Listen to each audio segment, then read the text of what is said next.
ইব্রাহিম আলাইহিস সালামকে কতগুলো পরীক্ষা দেওয়া লাগছে।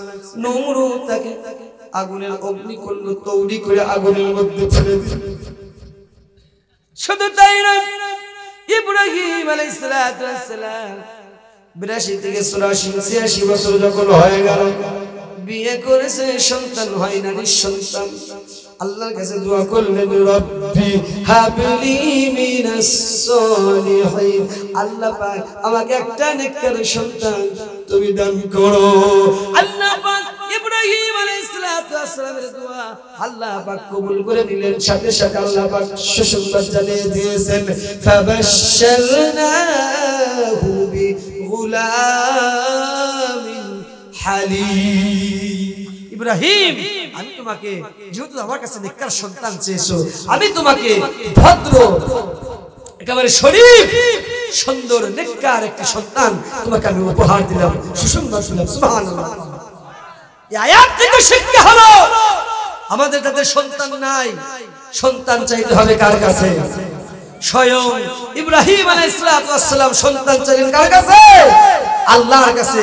আল্লাহর কাছে চাইলে যে পাওয়া যায়, তার একটা জ্বলন্ত প্রমাণ, ইব্রাহিম আলাইহিস সালামকে বুড়ো বয়সে 86 বছর বয়সে আল্লাহ পাক সন্তান দিয়েছিলেন। সুবহানাল্লাহ। কোন আল্লাহ পারে কি পারে না?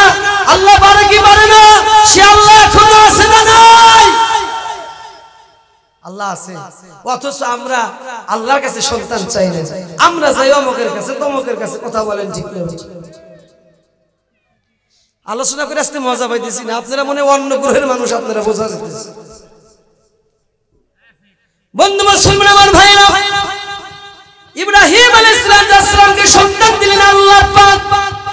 সন্তান দিয়ে শুধু আল্লাহ পাক এখানে শেষ করলেন না, আল্লাহ পাক সঙ্গে সঙ্গে পরীক্ষাও দিয়ে দিলেন। ইব্রাহিম আলাইহিস সালামের সন্তান ইসমাঈল আলাইহিস সালাম যখন জন্ম নিলেন, জন্ম নেওয়ার পরে প্রাণ ভরে একটু সন্তানকে দেখবে ইব্রাহিম আলাইহিস সালাম। আল্লাহ বলে, না না ইব্রাহিম, দেখার কোনো সুযোগ নাই, যাও তোমার স্ত্রী আর সন্তানকে বনবাস দিয়ে আসো, মরুভূমির ভিতরে রেখে আসো। আলোচনা জানেন না আপনারা? আমি ওই ইতিহাস আমি বলবো না, আমি যে কথাটা বলার জন্য এসেছিলাম। শুধু তাই নয়, শুধু তাই নয়, ইব্রাহিম আলাইহিস সালামের সন্তান ইসমাঈল আলাইহিস সালাম যখন বড় হয়ে গেলেন, আল্লাহ বলেছেন, ফালাম্মা বালাগা মাআহু সা'য়া ক্বালা ইয়া বুনাইয়া ইন্নী আরা ফিল মানামি আন্নী আযবাহুকা ফানজুর মাযা। আল্লাহ পাক বললেন, ইসমাঈল আলাইহিস সালাম যখন দৌড়াদৌড়ি অবস্থায় এতটুকু যখন বয়স হয়ে গেল, বাবার সাথে, বাবা যে জায়গায় যায়, ইসমাঈল আলাইহিস সালাম বাবার সাথে সে জায়গায় যায়, দৌড়াদৌড়ি এতটুকু যখন বয়স হয়ে গেল, আল্লাহ পাক স্বপ্নে দেখালেন। কি দেখালেন? স্বপ্ন দেখালেন প্রিয় পাত্র, প্রিয় বস্তু কুরবানি। ইতিহাস আপনারা জানেন, আমি শুধু এতটুকু বলার জন্য ঘটনাটা টেনেছি। হলো এই, আল্লাহ পাক নবীদেরকে পরীক্ষা করেছিলেন। ইসমাঈল আলাইহিস সালাম হবেন একজন নবী, নবী হয়ে একজন নবীর সন্তানকে জবাই করতে হবে। এটা কার হুকুম? আল্লাহর হুকুম। আল্লাহ পাক পরীক্ষা করলেন, দেখি আমার ইব্রাহিম পরীক্ষা পাস করে কিনা। তার কারণ এমনি তো সন্তান, কলিজার টুকরা সন্তান যদি অসুখ হয়, আমাদের ভিটা বাটি বিক্রি করে হলেও আমরা চিকিৎসা করি। কথা বলেন ঠিক না? সবচাইতে প্রিয় বস্তু হলো বাবার কাছে তার সন্তান। তাও যদি হয় বুড়া বয়সের সন্তান, তাহলে তো তোর কোনো কথাই নাই। আল্লাহ পাক শুধু পরীক্ষা চাইলেন, ও ইব্রাহিম, তোমার সবচাইতে প্রিয় বস্তু এখন তোমার সন্তান, তুমি পরীক্ষা দাও, তুমি আমার নবী, পরীক্ষা দাও। ইসমাঈল আলাইহিস সালামকে জবাই করে কুরবানি করে আল্লাহর কাছে বলতে পারলেন, বলতে পারতেন, আল্লাহ তোমার বুঝি আক্কেল নাই? নাউজুবিল্লাহ। বুড়া বয়সে একটা সন্তান দিছো, তাও আবার জবাই করতে হবে, বলতে পারতো না? কিন্তু না না না, পরীক্ষায় পাস করতে হবে। ইব্রাহিম আলাইহিস সালাম সন্তানকে সন্তানকে ডেকে ডেকে বললেন, গো সন্তান, ইন্নী আরা ফিল মানাম, আমি স্বপ্নে দেখি আন্নী আযবাহু, আমি তোমাকে জবাই করেছি। ফানজুর মাযা তারা, এই ব্যাপারে তোমার কি অভিমত, তুমি কি বলতে চাও, তোমার কি কোনো কথা আছে? ইসমাঈল আলাইহিস সালাম বলতে পারতেন, আব্বা আল্লাহর খায়া কাম নাই, আর তোমারও বুঝ নাই, ছোট্ট একটা সুদর্শন সুন্দর একটা সন্তান পাইছো বুড়া বয়স, এরপরে তুমি জবাই করবা, তোমার কি কোনো আক্কেল হলো না? না না না, এটা বলে নাই। তার মানে যেমন পিতা তেমন ছেলে, উনি আল্লাহর নবী ইসমাঈল আলাইহিস সালাম আল্লাহর নবী সঙ্গে সঙ্গে জানিয়ে দিলেন, ইসমাঈল মা তো ওমর সাতাজিদুনি ইনশাআল্লাহু মিনাস সাবিরিন। ইয়া আবাদ, হে আমার পিতা, ইফআল, আপনি সেটাই করুন যেটা আপনি স্বপ্নে দেখেছেন। সুবহানাল্লাহ। ভেবেছেন আমি পালিয়ে যাব, আমার মতামত জানতে চাচ্ছেন, আমি কি বলি, আমি দৌড়াবো না, পালাবো না, আমি কান্নাকাটিও করব না, সাতাজিদুনি ইনশাআল্লাহু মিনাস সাবিরিন, আল্লাহ পাক আমাকে ধৈর্যশীলদের মধ্যে আমাকে রাখবেন, আপনি দেখতে পাবেন আমি একজন ধৈর্যশীলের মধ্যে আছি। সুবহানাল্লাহ। কোন এখান থেকে আমাদের শিক্ষা হলো আল্লাহর হুকুম কেমন করে পালন করতে হয়। ইসমাঈল আলাইহিস সালাম জেনেছিলেন, আমার আব্বা স্বপ্নে দেখেছেন, তার মানে নবীরা যেটা স্বপ্নে দেখে সেটা হলো আল্লাহর অর্ডার, আল্লাহর হুকুম, আল্লাহর ইলহাম, এটা করতে হবে। তার মানে কোনো না নাই, আল্লাহ করতে বলছেন ইব্রাহিমকে জবাই করো, ইব্রাহিম ইসলাম জবাই করবে, ইসমাঈল ইসলাম বুঝতে পারছে আমাকে জবাই হতেই হবে, এটা আল্লাহর হুকুম, হতেই হবে। 9:30 দিছিলাম আছে, মাত্র আধা ঘন্টা কাজ করতেছি। হ্যাঁ, কানেকশন করবো ইনশাআল্লাহ, লাইন আসতেছে, লাইন আসতেছে অবশ্যই।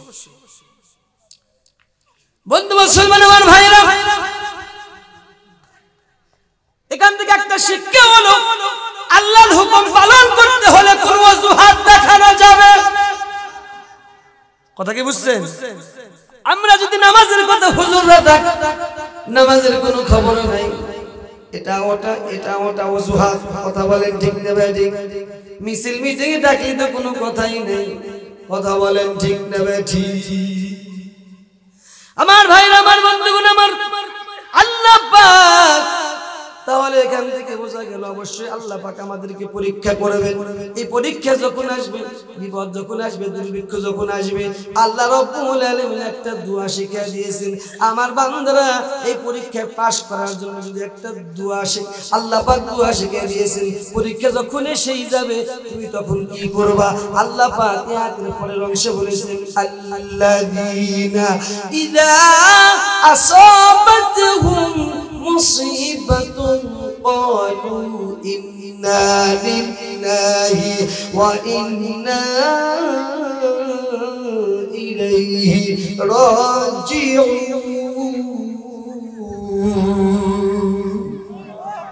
আল্লাহ পাক দোয়া শিখিয়ে দিলেন, বান্দারে বিপদ যখন তোমার হবে, বালা মুসিবত যখন হবে, দুর্ভিক্ষ যখন হবে, ব্যবসা যখন মন্দ হবে, এরপরে অসুখ বিসুখ যখন ধরে যাবে, তোমার সম্পদ নষ্ট হবে, এরপরে তোমার ক্ষেতের ফসল যখন নষ্ট হবে, তুমি একটা দোয়া পড়ো, আমি আল্লাহ শিক্ষা দিলাম, সেটা হলো ইন্না লিল্লাহি ওয়া ইন্না ইলাইহি রাজিউন।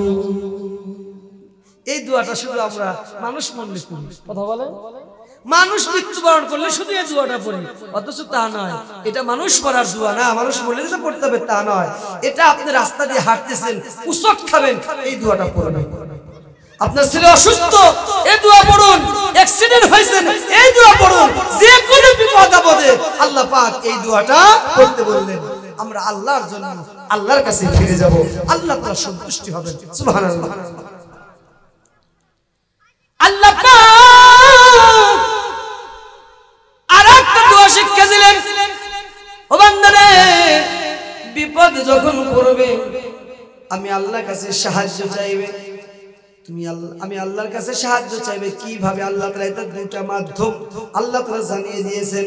আল্লাহ রাব্বুল আলামিন সূরাতুল বাকারার 153 নম্বর আয়াতে আল্লাহ পাক জানিয়ে দিয়েছেন, ইয়া আইয়ুহাল্লাযীনা আমানু ইসতাঈনু বিস-সাবরি ওয়াস-সালাহ ইন্নাল্লাহা মা'আস-সাবিরিন।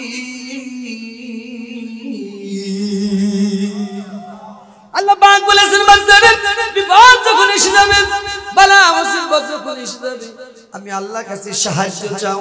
দুইটি মাধ্যমে আমি আল্লাহর কাছে সাহায্য চাইবে, একটা হচ্ছে নামাজ আর একটা হচ্ছে ধৈর্য সবুর। অথচ আমরা দুটোর একটাও করি না। কথা বলেন ঠিক না ভাই? অসুখ হলে আগে যাই ডাক্তারের কাছে না, আগে আপনি নামাজ পড়েন, 2 রাকাত নামাজ পড়ে আল্লাহর কাছে বলেন, কারণ ডাক্তার আপনার অসুখ ভালো করতে পারবে না আল্লাহ যদি হুকুম না থাকে। একই ডাক্তারের চিকিৎসা নিয়ে অনেক মানুষ মারা যায়, একই ডাক্তারের প্রেসক্রিপশনে ওষুধ খেয়ে অনেক মানুষ মারা যায়, আবার অনেক মানুষ সুস্থ হয়। কথা বলেন ঠিক না ভাই? তার মানে বোঝা গেল ডাক্তারের কোনো কি নাই, মানুষকে বাঁচানোর জন্য ডাক্তারের কোনো শক্তি নাই, শক্তিকার আল্লাহর।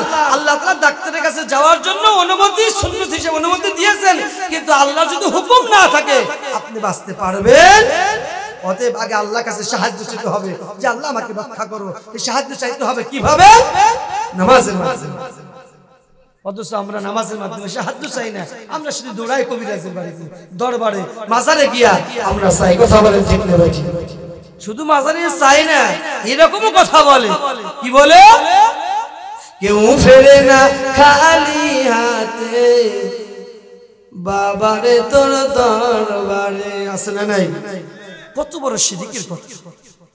এটা বলতে হবে এইভাবে, কেউ ফেরে না খালি হাতে, আল্লাহরে তোর দরবারে। লিল্লাহি তাকবীর। আল্লাহর দরবার থেকে কেউ ফেরে না। কথা বলেন ঠিক দেবে ঠিক? অথচ আল্লাহ পাক আমাদেরকে সাহায্য করবেন বলে ওয়াদা করেছেন, কিন্তু আমরা আল্লাহর কাছে সাহায্য চাই না। আল্লাহর কাছে সাহায্য ব্যতীত দুনিয়ার কোন মানুষের কাছে যদি সাহায্য চান, দুনিয়ার কোন দরবারে যদি সাহায্য চান, আল্লাহ তো সাহায্য করবেনই না, উল্টায়া আল্লাহ তাআলা আপনাকে আরো বিপদ। একটা উদাহরণ দিলে বুঝবেন। একজন মানুষ হাঁটতেছে রাস্তা দিয়ে, হাঁটতে হাঁটতে হঠাৎ করে একটা ইটের সাথে উচট খাইছে। কিসের সাথে? এত ব্যথা পাইছে, ডাক্তারের কাছে যেতেই হবে। গেল ডাক্তারের কাছে, ডাক্তারের কাছে গিয়ে বলে, ডাক্তার সাহেব আমি রাস্তায় একটা ইটের সাথে উচট খাইছি, এরকম ব্যথা। ডাক্তার দেখে একটা প্রেসক্রিপশন করে একটা মলম দিয়েছেন। কি দিয়েছেন? মলম দিয়েছেন, যে জায়গায় ব্যথা পেয়েছো সেই জায়গায় লাগাও, লাগালে ঠিক হয়ে যাবে। এই বেচারা মলমটা নিয়ে এসে যেই জায়গায় ব্যথা পেয়েছে, মানে যেই ইটের ব্যথা পেয়েছে, সেই জায়গায় এসে ইট খোঁজা শুরু করছে। খুঁজতে খুঁজতে ইটটা পেয়ে গেছে, ফু দিয়া ছেড়ে ইটের সাথে মলম লাগানো শুরু করছে। লোকেরা বলে, তুমি কি করছো? বলে, উচট খাইছি, ব্যথা পাইছি এই ইটের সাথে। ডাক্তার বলেছে যে জায়গায় ব্যথা পেয়েছো সে জায়গায় মলম লাগাও, সেরে যাবে। অতএব আমি এই ইটের সাথে ব্যথা পাইছি, ইটের সাথে মলম লাগাচ্ছি, কিন্তু আমার ব্যথা সারে। বলুন তো, ঘন্টার পর ঘন্টা। আল্লাহ বলেছেন, বান্দারে টেনশন করো না, চিন্তা করো না, বিপদে পড়েছো, ধৈর্য ধারণ করো আর ইমানের মতো ইমান আনো। ওয়া আনতুমুল আলাউন, আমি আল্লাহ তোমাকে সাহায্য করব, সহযোগিতা করব, এমন সাহায্য করব আমি আল্লাহ তাআলা তোমাকে বিজয় দান করব। সুবহানাল্লাহ। ছোটখাটো বিজয় নাই, উত্তম বিজয়।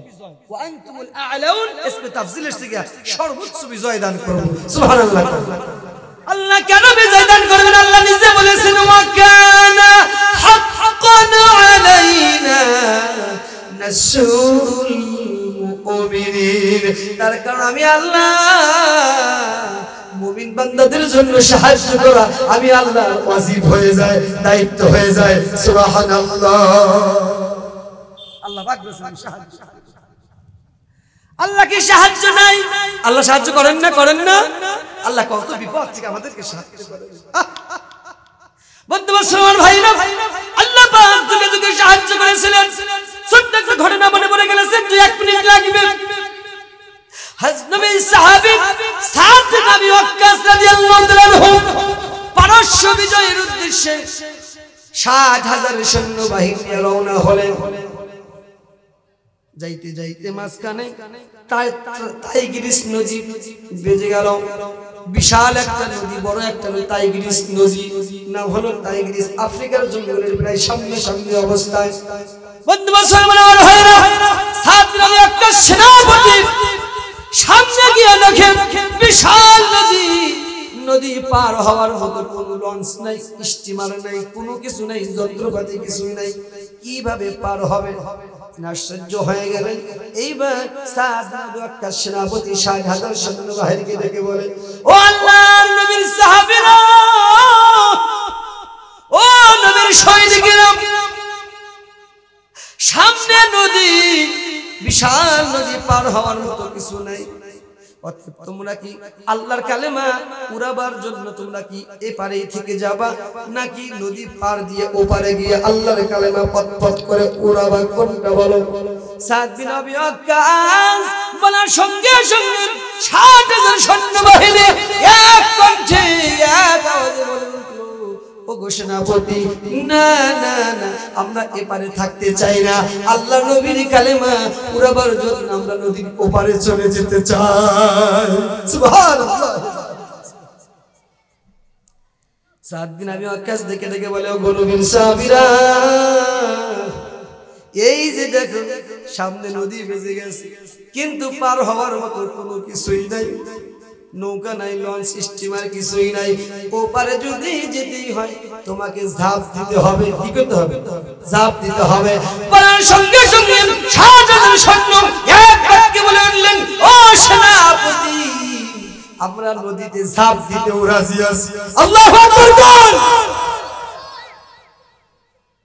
বলার সঙ্গে সঙ্গে সেনাপতি ডাক দিয়ে বলে, যদি ঝাঁপ দিতেই চাও আল্লাহ রাব্বুল আলামিনের কালেমা পতাকা উড়াবার জন্য যদি ঝাঁপ দিতে চাও নদীতে, তাহলে একটা দোয়া শিক্ষা দিলেন। এই দোয়াটা পড়ে তুমি নদীতে ঝাঁপ দাও। এই দোয়াটা হলো এই, নাস্তাঈনু বিল্লাহি ওয়া নাতাওয়াক্কালু আলাইহি হাসবুনাল্লাহু নি'মাল ওয়াকিল নি'মাল মাওলা ওয়া নি'মান নাসীর। আল্লাহু আকবার। আমি আল্লাহর কাছে সাহায্য চাই। আল্লাহ আমার অভিভাবক, আল্লাহ ছাড়া কারো কাছে সাহায্য চাই না। এই দোয়াগুলো পড়ে পড়ে ৬০,০০০ সৈন্যবাহিনী একসঙ্গে নদীতে ঝাঁপ দিয়ে দিলেন। ঝাঁপ দেওয়ার সঙ্গে সঙ্গে আল্লাহ রাব্বুল আলামিন কেমন সাহায্য করেন। আল্লাহ পাক ৬০,০০০ সৈন্যবাহিনীকে আল্লাহ পাক নদী পার করে সবাই উপরে উঠে গেল। সুবহানাল্লাহ। আল্লাহ পাক সাহায্য করলেন। ৬০,০০০ সৈন্য অটোমেটিক তারা নদী পার থেকে ওপারে চলে গেল। সুবহানাল্লাহ। সাদ বিন আবি ওয়াক্কাস সেনাপতি ডাক দিয়ে বলে, ও সৈন্যবাহিনীরা, তোমরা একটু খেয়াল করে দেখো, এত বড় বিশাল নদী তোমরা পার হয়েছো, দেখো তোমাদের কি কোনো কিছু কোনো মানুষ হারিয়ে গেছে কিনা, কোন যন্ত্রপাতি, কোন অস্ত্র হারিয়ে গেছে কিনা তোমরা একটু দেখতে পারো। ৬০,০০০ সৈন্যবাহিনী তন্ন তন্ন করে খুঁজে দেখলেন। সেনাবাহিনীকে বলেন, ও সেনাবাহিনী, মানুষ তো দূরের কথা, একটা পানির পেয়ালা পর্যন্ত আমাদের হারিয়ে যায় নাই। সুবহানাল্লাহ। হঠাৎ করে একজন সাহাবী ডেকে ডেকে বলে, ও সেনাপতি, আমার একটা পানির পেয়ালা পাওয়া যাচ্ছে না। সাদ বিন আবি ওয়াক্কাস ডাক দিয়ে বলে, অপেক্ষা করো, ধৈর্য ধারণ করো। আল্লাহর বাহিনী, নবীজির বাহিনী, আল্লাহর পথে যারা থাকে, আল্লাহর পথে যারা সংগ্রাম করে, তাদের কোনো পেয়ালা দরিয়া নিতে পারে না। অপেক্ষা করো, আল্লাহ রাব্বুল আলামিন তোমাদেরকে সাহায্য করবেন। কথা বলতে শেষ না হতে হতেই দেখা গেল দরিয়ার একটা ঢেউ এসে আল্লাহ রাব্বুল আলামিনের বান্দা সাহাবীর পানির পাত্র পায়ের কাছে এসে যায়। জোরে জোরে বলেন সুবহানাল্লাহ। সাহায্যের মালিক কে? সাহায্য করেছেন কে? ওই আল্লাহ এখন আছে না নাই? নদী পার হয়ে গেলেন, সামনে আফ্রিকার জঙ্গল। সেনাবাহিনী চিন্তা করলেন, করেন বিশাল আফ্রিকার জঙ্গল, এই জঙ্গলের ভিতরে ভাগ আছে, ভাল্লুক আছে, হিংস্র প্রাণীগুলো আছে, সাপ ইত্যাদি ইত্যাদি ইত্যাদি আছে।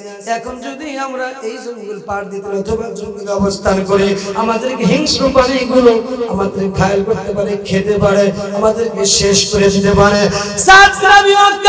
জঙ্গলের দিকে, আফ্রিকার জঙ্গলের দিকে তাকিয়ে বলেন, ইয়া আইয়াতুল হাশারাত ইসমাউ, তোমরা শোনো, এ আফ্রিকার জঙ্গল বাহিনী, তোমরা আফ্রিকার জঙ্গলের প্রাণীরা তোমরা শুনে নাও। নাহনু আসহাবু রাসূলুল্লাহ সাল্লাল্লাহু আলাইহি ওয়াসাল্লাম, আমরা হলাম আল্লাহর নবীর সাহাবা। কালেমার পতাকা উড়াবার জন্য শুধু সেই আমরা সেই মদিনা থেকে আমরা এখানে এসেছি, পারস্য বিজয় করব, আফ্রিকা পার হয়ে গিয়ে আমরা কালেমার পতাকা উড়াবো।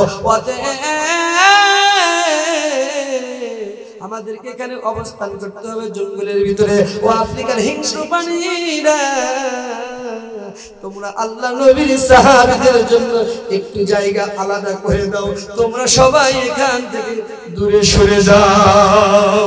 ইতিহাস সাক্ষী আছে, সেদিন সাদ বিন আবি ওয়াক্কাস এই ঘোষণা দেওয়ার সঙ্গে সঙ্গে হিংস্র প্রাণীরা তাদের খাবার দাবার আর বাচ্চাগুলো মাথায় করে নিয়ে দলে দলে আফ্রিকার জঙ্গল ছাড়া শুরু করেছে।